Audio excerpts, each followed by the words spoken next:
Yo, what up, everybody? It's your girl, Jamie. Twin Flame Double G in the house. Can I get a what? What? Happy Thursday, or whatever day it is when you listen to this. And, yeah, so twin flames are real. Twin flames are real. I think in this journey,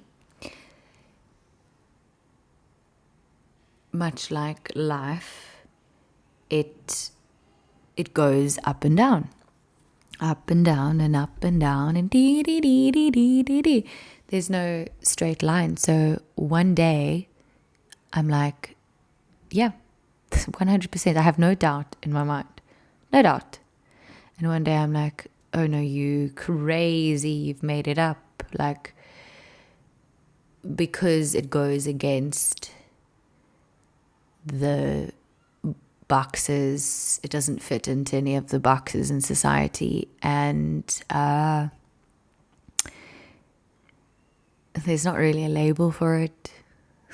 Everyone's experience is slightly different. So it's hard to be like, this is this experience when there's no solid scientific evidence, right? Like, that's the world that we live in, is one where we need solid scientific evidence for something to be real, to be accepted. But this journey is not like that. No. This journey is not like that at all. And yeah, so tumultuous, it goes up and down, and you question your sanity, and you question your life, and you question your choices, and you question your sanity a lot. Question your sanity a lot. But in order for anyone to have a spiritual awakening, you have to experience something that is outside the realms of your matrix 3D reality. That is what makes you realize that there's so much more to life, that there's this whole world, this whole expansive world. That's what makes you realize that you are a soul in this world. So it's necessary for your awakening. And then I'm like, it all makes perfect sense. It all makes perfect sense. Like, of course this is real. Like, I've had a spiritual awakening, having a continuous journey, having a spiritual awakening, had all these kundalini things. I see life like it is. And that in itself is sometimes a bit of a shit one. And sometimes it's the most beautiful thing. So, twin flames are real. And obviously, you know what? Then we can go into like the religion, where every religious group is going to say that their beliefs are real, and that their religion is real, and that their story is the truth. So the thing about twin flame, it's not a religion. It's an unconditional love that is universal. It's not like some people get it, some people don't get it. Like, only if you do these 5 things and say these 5 words and do this prayer every morning can you call yourself a twin flame. And it's not the label of twin flame, that if we remove that label and we are left with the feeling, that's enlightenment. It's a feeling, an experience of enlightenment. And the twin flame is just a catalyst to become enlightened.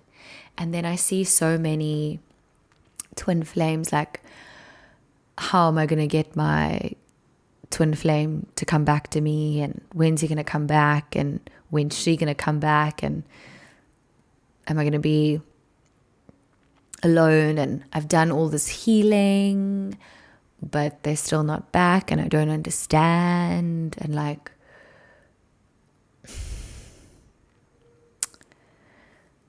I respect people who are on their journey and where they are on their journey, and I know that also,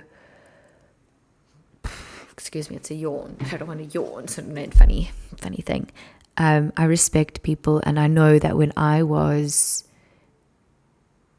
in the beginning of the journey, and my journey is still pretty young actually, like compared to a lot of people, but I think the work that I had done in my sort of psychology and spiritual awakening work, it's bedtime, that I had started doing, it's 9 p.m, before the encounter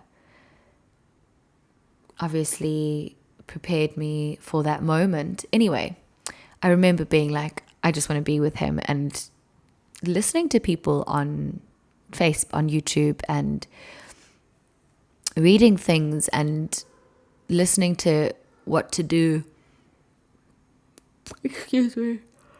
Listening to things, what to do to get my twin flame back. I was there as well, so I can't judge people. I can't judge people because, of course, you feel something that you've never felt before, and instantly, without a doubt, the most certain knowing that you've ever felt in your whole life. Well, that's what it was for me. Like, I had no doubt. I was like, this is the person that I'm meant to be with. Like, it was like nothing I'd ever felt before for someone. And I couldn't fully, like, wrap my head around why. Like, yeah, he is really cool. He's a really cool guy. Of course he is. We share the same soul.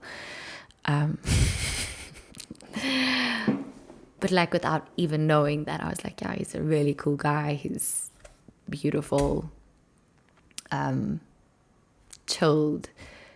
My favorite thing about him was his authenticity. Like how he could just be himself. And I was like, wow, like that's inspiring.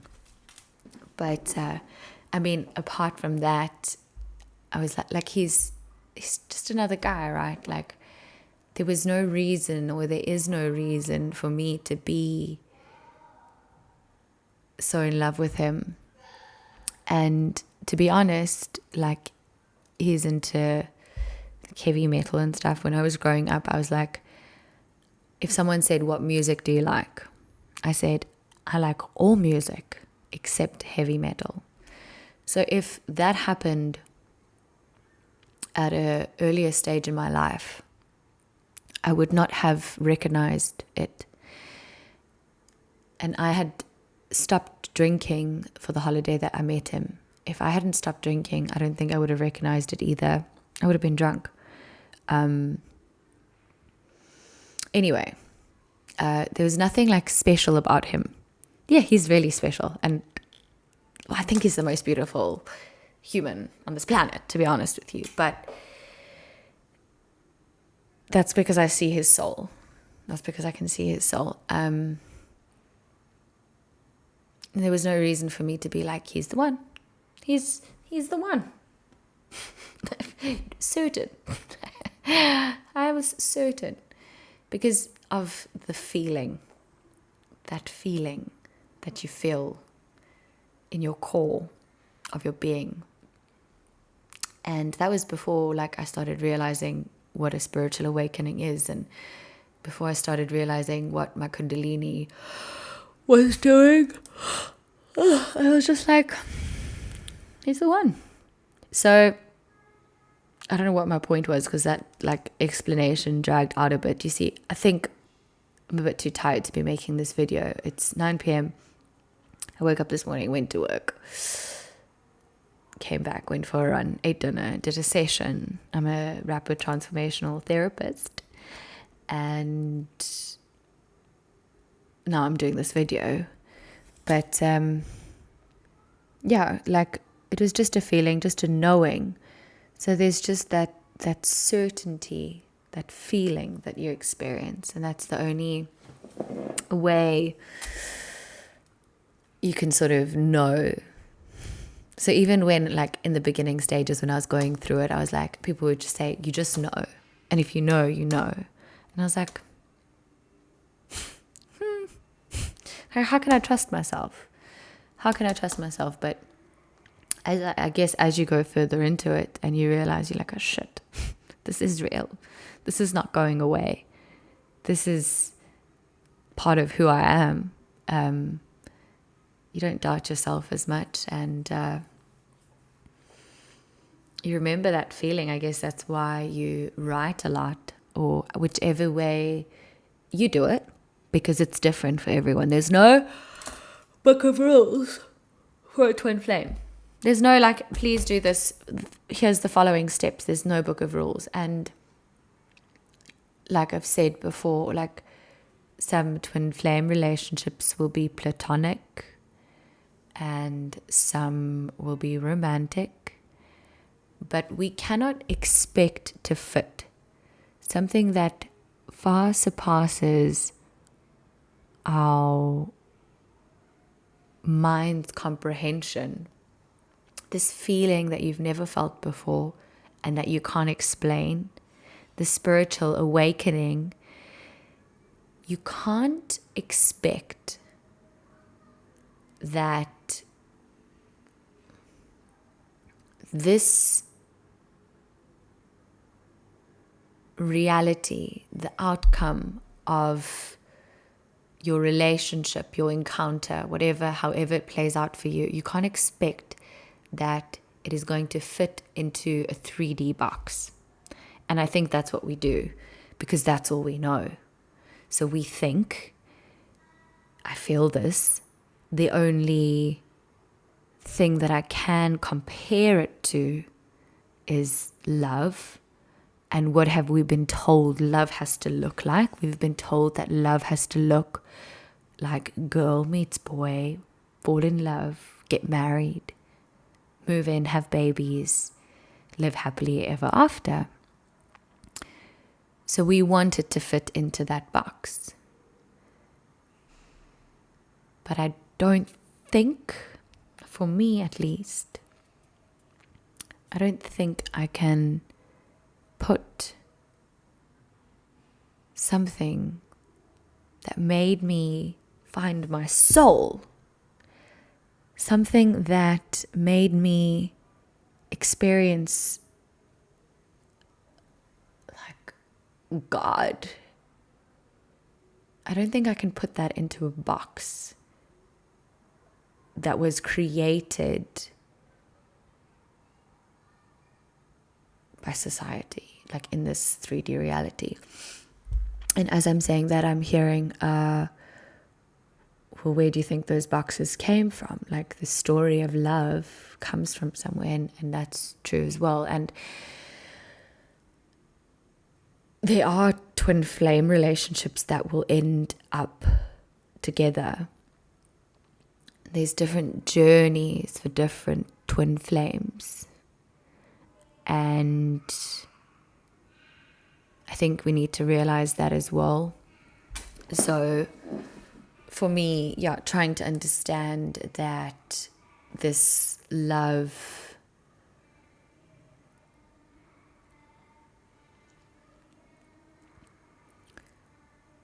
can't fit into any of those boxes. And it doesn't have a label. It doesn't have a name. It goes against this scientific writing, that sort of thing. Like, it just doesn't fit in to any of that. And it just is what it is. And there is a part of me that's a bit afraid, like, sharing this story and sharing this love, that it will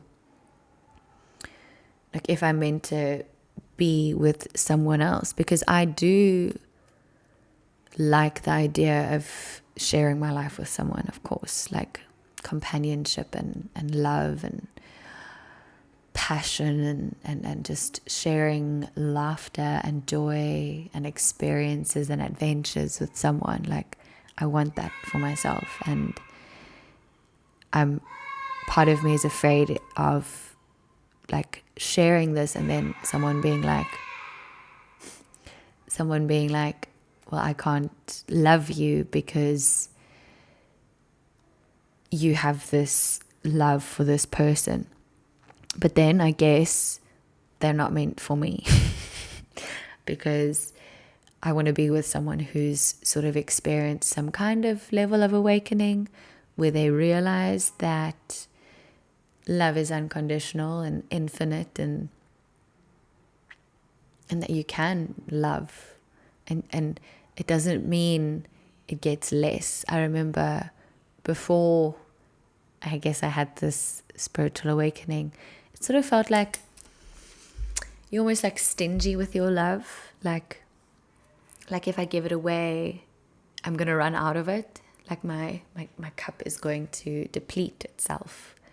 Like he took my love and now I have nothing left. But it doesn't work like that. You realize that you're this infinite soul that's filled with love all the time, and that you can share love freely and it doesn't run out. It's infinite supply.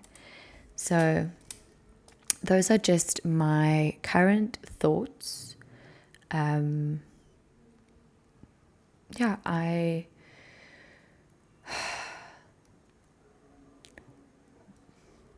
It's silly. Sometimes it feels really silly. I'm writing poetry and making videos and writing books about this person, but even that, it's not him. Like, obviously I had to encounter him to experience this level of energy, this higher self, this soul. Like that's how it had to happen. So obviously I am eternally grateful for him, just for his existence. Just for his existence. And the impact it's had on my life. Like, it's amazing. I don't know what I was saying.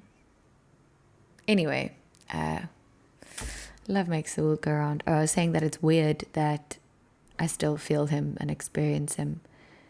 I still talk to him. And you know what? It just is a twin soul. It feels like, okay, people talk to themselves, right? Like, I know we're told, like, you're crazy. Only crazy people talk to themselves. But people talk to themselves. Honestly, you have to be able to have a decent conversation with yourself. And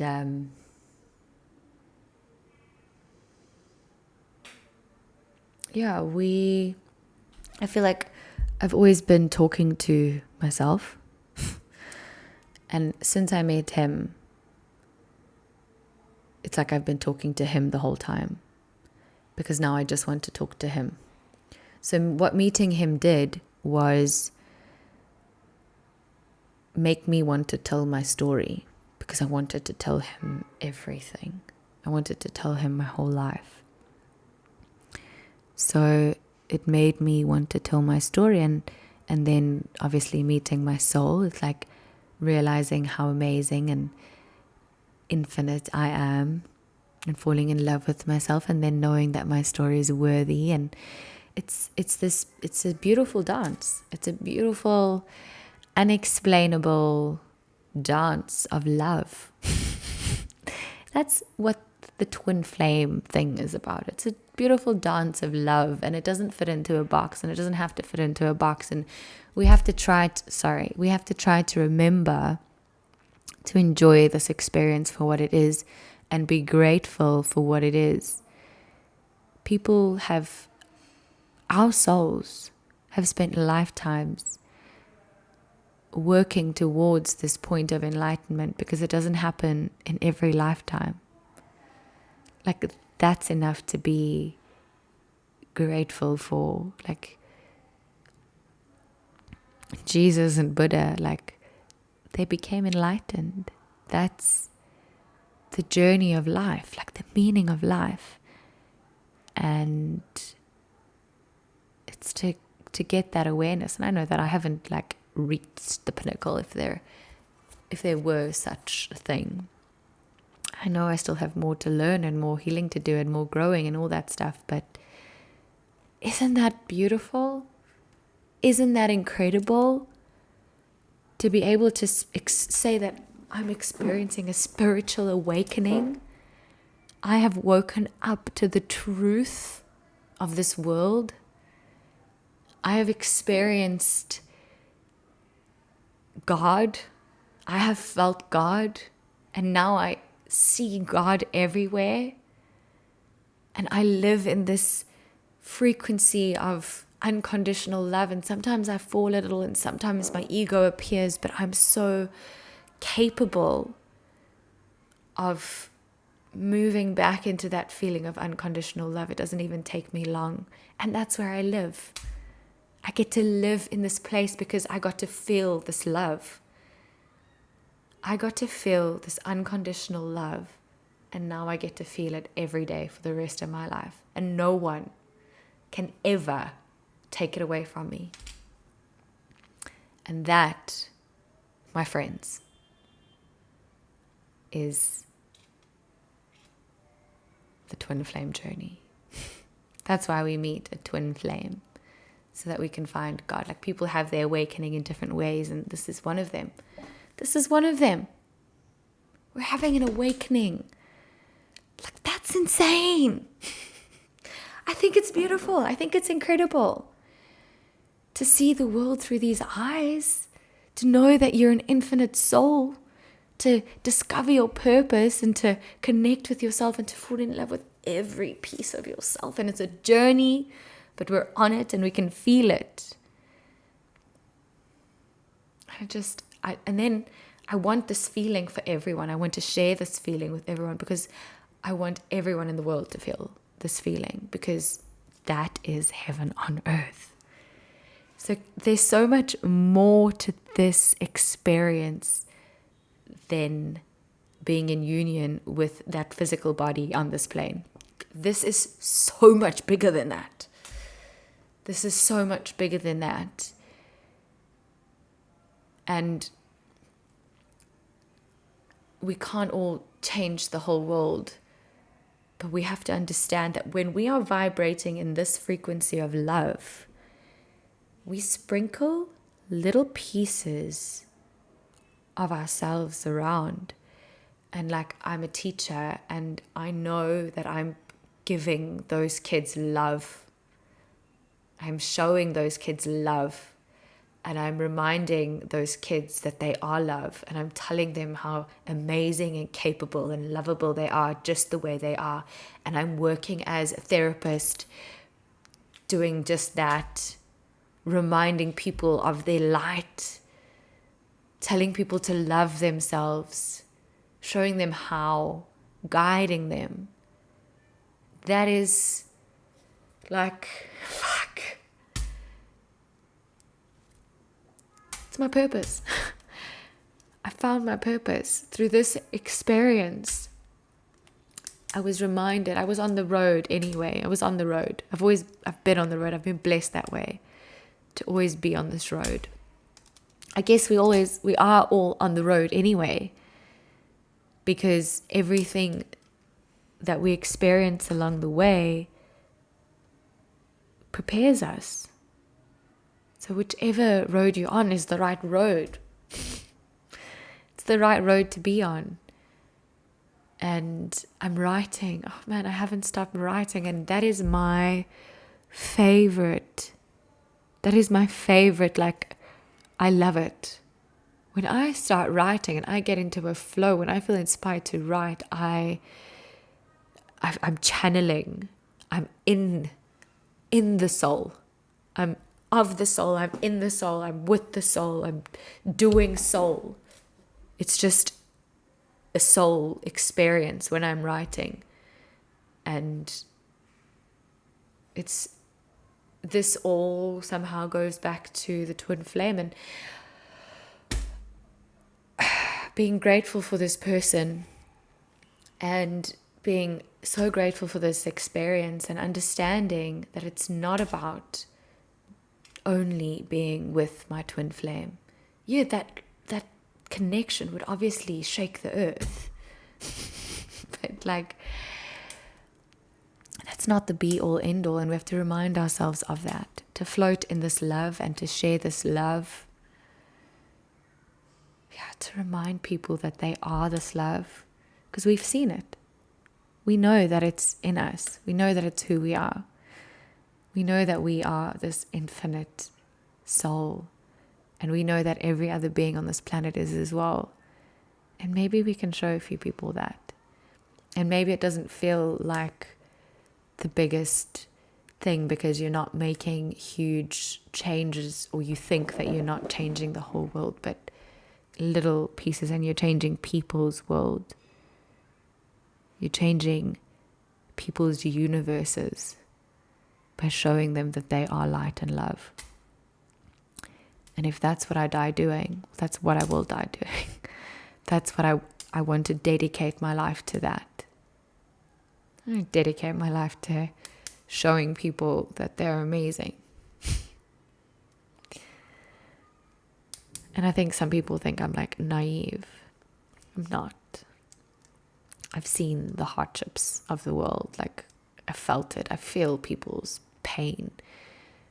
And some people will say that, like, you're not going to fix starving people. But when you start building this mentality, people start seeing everything is connected and understanding that it's not us versus them, like the poor and the rich or whatever. It's all connected. And when you can start shifting people's mentalities, the way they see and experience life, it has a ripple effect, and it can go to those places 100%, because people want to start sharing and caring and making a difference, and each ripple that you have has another ripple effect, and that is all that we can do. It's beautiful. It's a beautiful place. It's beautiful work. And I hope that wherever you are in your journey, you just allow yourself to consider what you've experienced and how far you come. And the journey is hard, and keep going. And knowing that you're part of something so big and so amazing and so wonderful. Let's read a card. So I have my Buddha wisdom cards. This camera's not so good, but I'll get a new one at another point. It's on my laptop because I got this cool mic that I want to use, my cool headphones.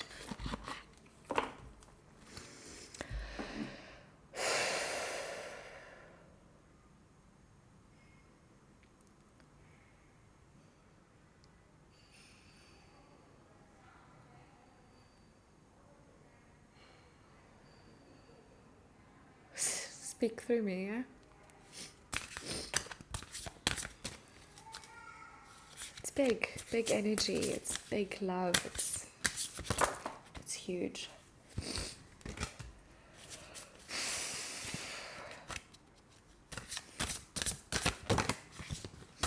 All right, we're just gonna. Okay, so I don't know these cards like off by heart, so I'll be reading from the guidebook. But we have Durga, the warrior goddess, dispeller of darkness. Become a warrior to dispel the darkness.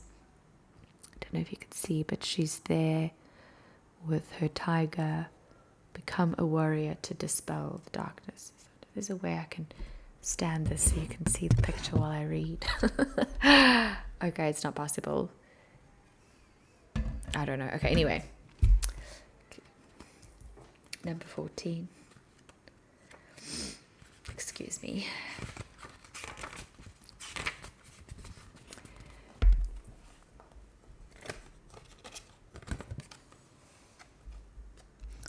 Okay. There is a Hindu legend that goes like this. A long time ago, there was a demon loose in the world. None of the gods could conquer the meddlesome being, and so they got together to create a creature that would have all their attributes and fighting skills to set it on the monster and kill it once and for all. They agreed it should be stronger than the tallest mountain, fiercer than the fiercest winds that rage in a forest fire, more clever than the smartest sage, and with the perseverance of a snail set to crawl across the forest floor. They created Durga and gave her all their weaponry, and she destroyed the demon. Devotees of Durga invoke her for protection against negative psychic forces, entities from the lower realms, gossip and maliciousness, be it from others or from our own dark side. She is red, the color of the root chakra which governs survival. She has many incarnations over the centuries of cultures, of time. Kali, Bhagavati, Ambika, Lalita, Gauri, Kandalini, Jara, Simhamukha, and more. She rides a tiger to show that she has great courage and fortitude, and that she has mastered her own willpower and determination, so that they have become tools for growth rather than self-serving. She and all her incarnations are celebrated several times a year in festivals called Navratri. So that's beautiful and empowering, and I think resonates beautifully with what I was saying about this being so much bigger. Like, this is a big work, a big love, And then we have a couple, the primordial Buddha, Vajradhara, brilliant sky, illuminating sun. The universe manifests out of awareness. Okay, let me read. That's 50. That is there are only 50 cards, so that's the final, the number, the illumination, awareness, consciousness, the journey, the journey. Anyway.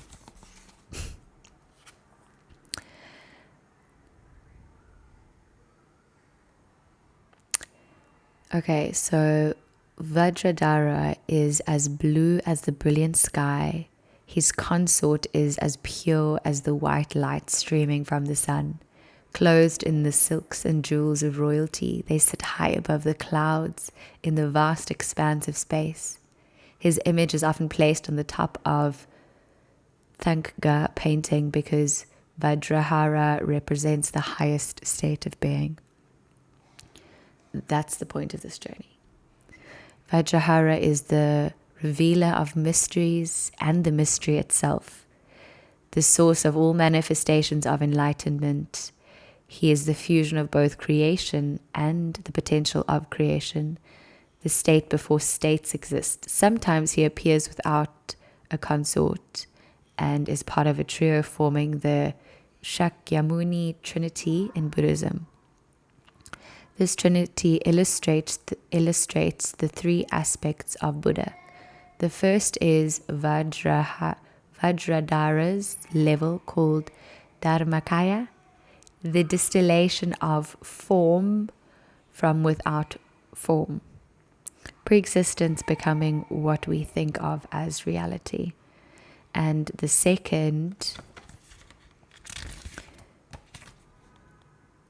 The second is the phase of Sambhogakaya, the dwelling state where the Buddha is in paradise, the Pure Land. The third manifests when, out of compassion, Buddha comes to the earth to help sentient beings, and this is called Nirmakaya.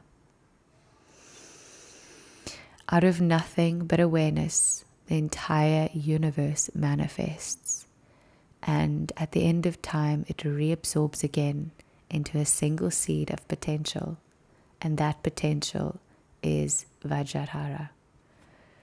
So it's everything and nothing. It's the beginning and enlightenment, awareness,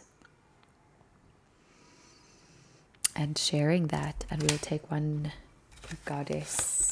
That's beautiful. That's beautiful. Okay. This journey is beautiful. It's not all about being with my twin flame, with your twin flame, with the twin flame. I know it feels like that because we don't have any other box to put this in. There's no other box to put this feeling in, and we think that we're meant to be with that person, and maybe we are. But we got to focus on other things right now.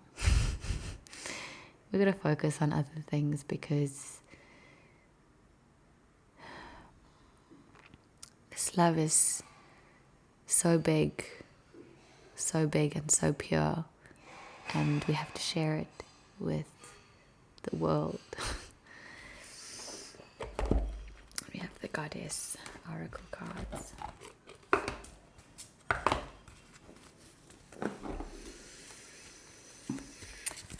Let's take the last card, some guidance for twin flames. Some guidance for the journey of awakening, journey of enlightenment, for this love.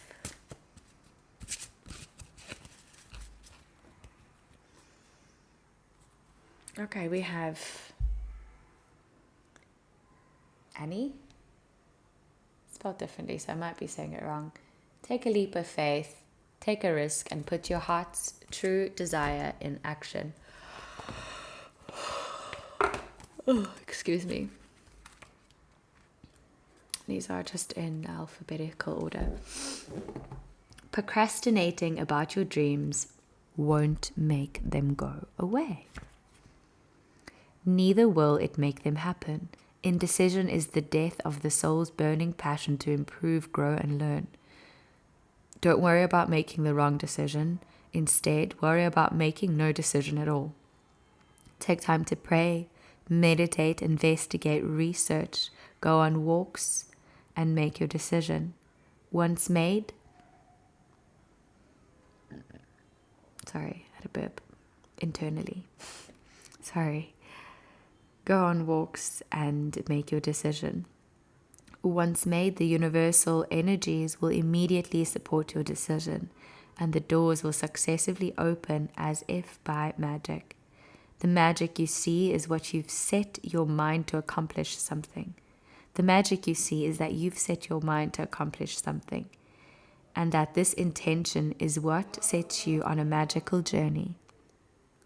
Trust that the universe will support you in all ways. Trust that your intention is clear and right for you, and then take a leap of faith and jump fully and squarely into the mists of putting your dreams into action. Don't hesitate or delay a moment longer. Meanings of this card. Your dream will come true. Your chosen path is the right one for you. Heaven supports you fully on this mission.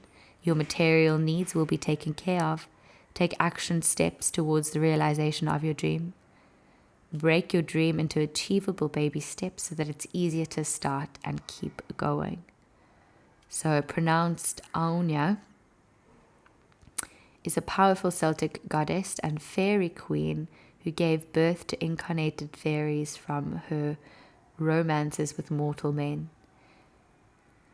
Aunya is revered in Ireland for helping to grow crops and oversee animals. You can call on Anya when you need additional guidance and the courage to take risks. I feel like that all aligns quite beautifully, and thank you for listening. Like, subscribe, share, and I have an Instagram account called Cosmic Love's Naked Truth, where I share some poetry, really, and some feels that if you're on this journey, if you're on this journey, you might resonate with. And then I also have a podcast on Spotify and a few other podcast platforms, also called Cosmic Love's Naked Truth, but not one word. Cosmic Love's Naked Truth, 4 words. And that is a slow process of me reading my journals of my awakening, of meeting my twin flame, of falling in love, of feeling this love that like I had no understanding of, and like spending all my time writing, researching, listening, trying to figure out what it is. And in the end, my friends, it's love. I love you.